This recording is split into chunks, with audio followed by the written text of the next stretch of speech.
The question is, how can we evolve human consciousness? When we look at global events and become alarmed at the frailty of civilization, it is easy to shift our attention back to the task at hand, thinking that we can do little to affect the course of events in the world. The problems seem too daunting and overwhelming. And besides, the tasks at hand need my attention now. Occasionally, though, someone places a compelling quotation in my view, imploring me to act like what you do makes a difference, because it does. And I awaken from my slumber of everyday reality. It's a call to action. Even if I don't know just where to start, I know I must start.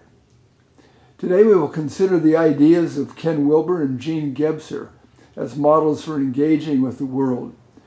We will see our tasks are to first understand our place in the matrix of life and then to adjust that which is not working.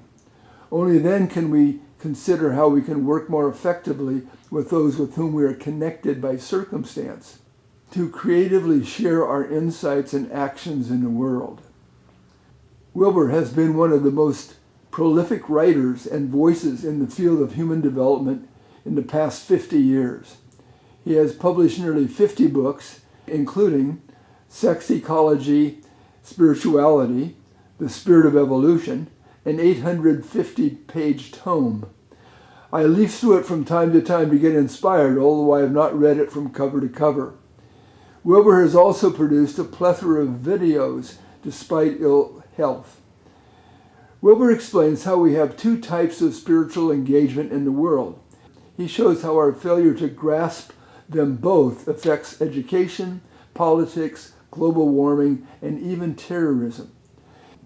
He references Howard Gardner's multiple intelligence, music, spatial, linguistics, logical, kinesthetic, interpersonal, naturalist, and moral, to understand the value of another important intelligence, spiritual intelligence. And he looks at the dual nature of spiritual engagement across time to underscore the historical failings of civilization. Let's look at Wilber's conceptual framework of the spirit. He defines spiritual intelligence as how we think about awareness. It encompasses our knowledge of spirit that comes from our spiritual teachers and texts, advanced sciences such as quantum mechanics and evolutionary theory. Wilber calls this the content of awareness, or growing up, or our talk. It is all that we have learned about spiritual matters and have stored in our memory banks. The sum of how we conceive spirituality influences the way we see the world. In fact, it is our spiritual worldview. Wilber offers a second framework of how we can engage spirituality in the world. He calls this spiritual experience. He defines spiritual experience as awareness itself. It is not an idea and it's not a place. It is the experience of the ultimate non-duality or unity consciousness. A person can learn the concept that a spiritual experience is having a sense of oneness with the universe. However, that information only adds to one's spiritual intelligence. Spiritual experience, on the other hand, is having a direct experience of oneness. He refers to the state of spiritual experience as waking up and our walk, to differentiate from growing up, learning, and our talk, sharing ideas.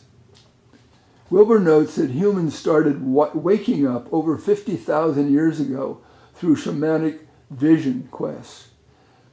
Clinical psychologist and priest Sean O'Leary tells it this way. Some 50,000 years ago, our species developed language skills. Then they sat around their fires at night in East Africa and gazed at the heavens. They wondered where they came from and who oversaw all of this. Sean calls these first ventures of theology the era of the theologians because they would talk about the gods. The second group of human beings lived in the era of the priesthood. They were no longer talking about the gods. They were now talking to the gods. They would offer sacrifices and prayers and interface with the people, establishing rules for living and protecting the people and their crops. The third group of humans started to talk on behalf of man. This was the era of the prophecy, where prophets spoke to the people on behalf of the gods. These people had special revelations and scriptures. They would tell the people what God said to them. The fourth group of humans represented the era of the mystic, people who don't talk about God or to God or for God. They talk as God. The realization is that there is only God, which is the mystic, non-dual unity consciousness that all humans possess. Each person is challenged to find that state in themselves.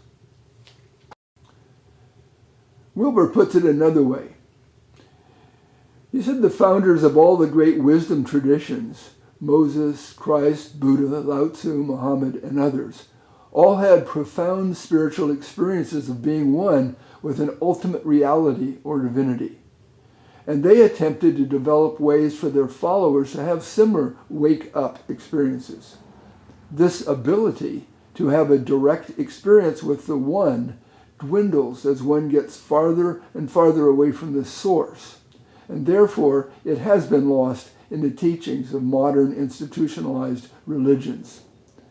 This loss of connection explains, in part, why people do such horrendous things in the name of religion, such as someone killing an abortion doctor in the Bible Belt, or a jihadist beheading someone in the Middle East. The path of growing up, that is, self-awareness of stages of development and systematically moving through them, only goes back about 100 years.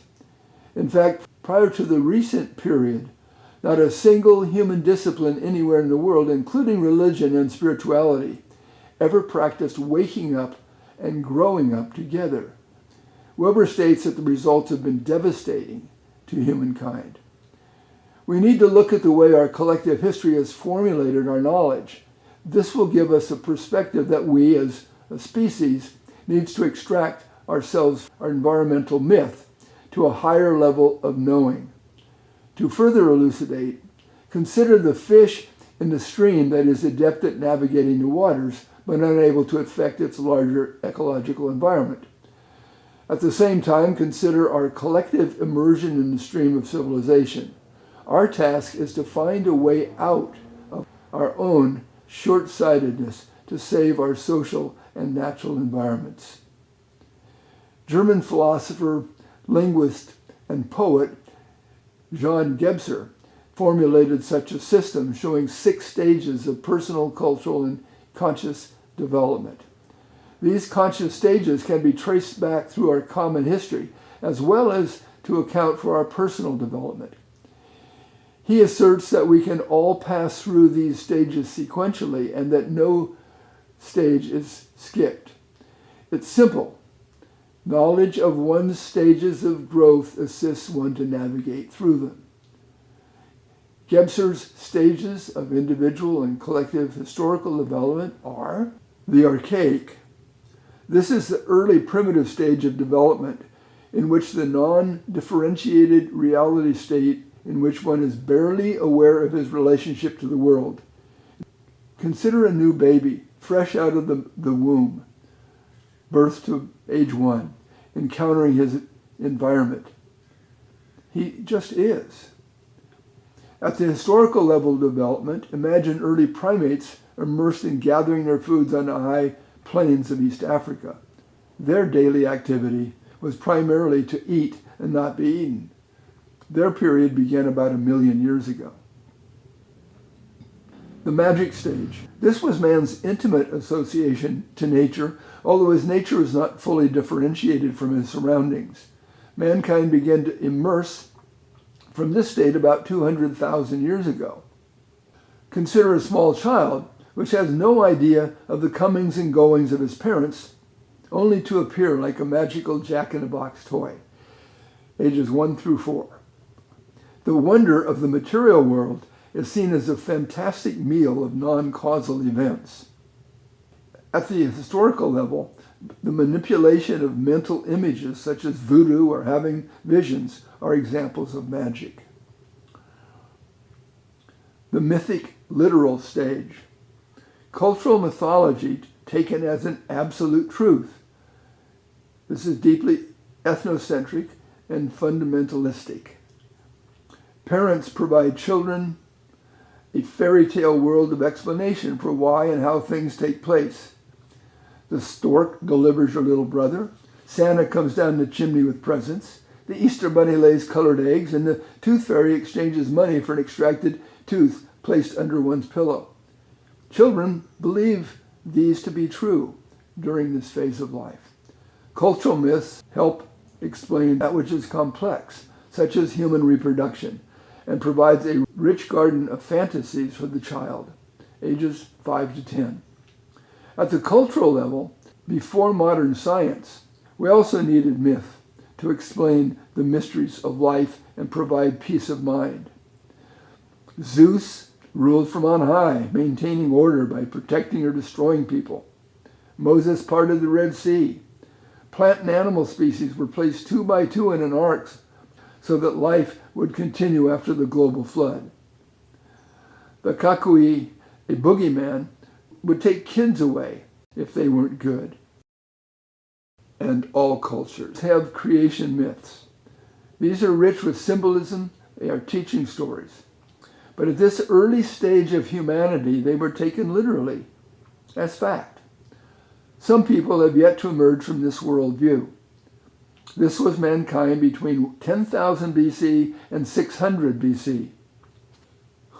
The next stage is the rational stage.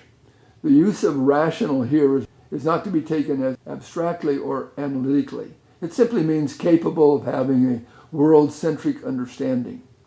In this stage, man is differentiated from nature. A child grows up, begins to explore their neighborhood, goes to school, learns about the world, and begins to see himself in the context of a larger community, although they still hold a parochial view of social divisions. This manifests from 5th grade to high school. At the cultural level, myth is replaced by fact, insight, and understanding. One still clings to his family and cultural affiliations, although he lives in a collectively held knowledge base that explains the world around him rationally. This is 6th century BC to early 20th century. The next stage is the pluralistic stage. It's trans-rational, beyond conventional thinking, multicultural, diverse, relativistic. An adolescent experiences the diversity of life beyond their neighborhood schools and community. They begin to become young adults that accept and celebrate differences. About 20% of humans reach this in adulthood. Later, they blend into a multicultural world with the understanding that they are all global citizens, whereas each color and texture of the social fabric weaves itself into a beautiful tapestry. This is the province of the 60s boomers and some millennials. Even the Catholic Church didn't acknowledge that other religions were valid until the Second Vatican Council in 1959. The next stage is the integral stage.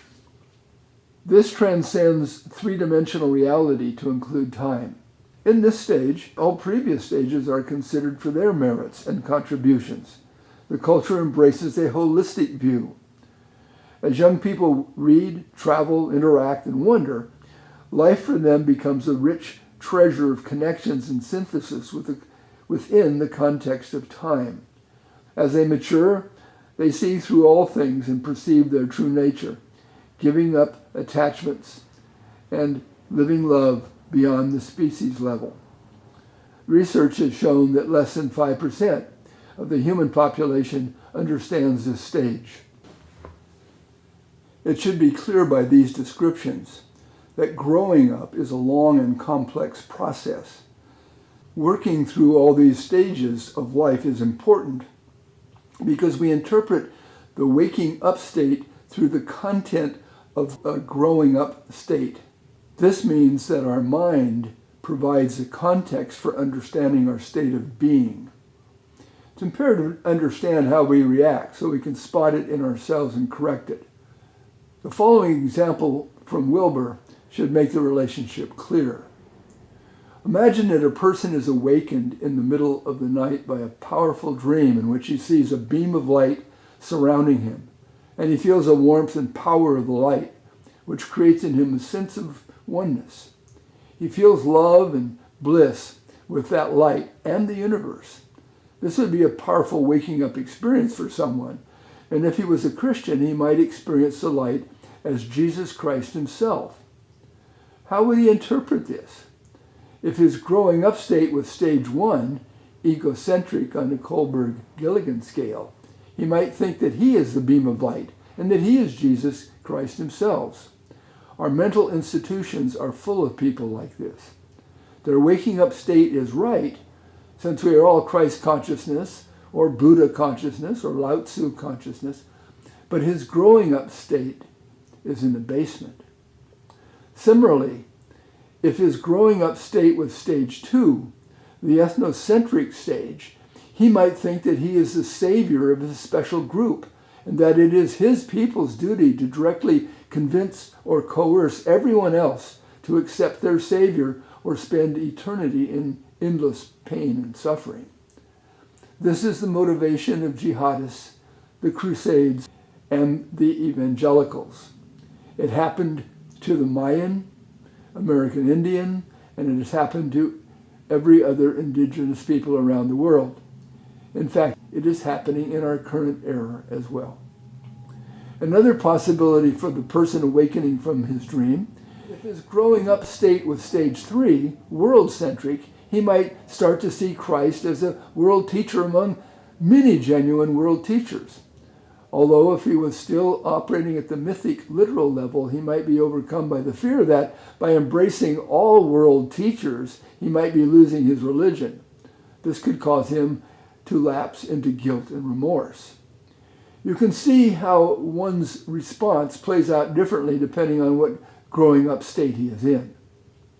Note here the recognition of life patterns and adapting one's worldview is an essential part of growing up, as is deepening our field of awareness. If we combine the highest levels of growing up with the best ways of waking up, then we are doing the work of postmodern men and women. In the end, of course, we stand alone. Yes, this is paradoxical. As we stand alone, we awaken to the all. This has been a brief introduction to Gebser and Wilber's ideas. Please watch the recommended follow-up video by Ken Wilber. He does such a good job of relating the roots of human development to the current world situation that he can offer fresh optimism at a time when the world situation demands it. I'll join you at the next webinar. In the meantime, here's wishing you the best on your travels through time and space. Thank you.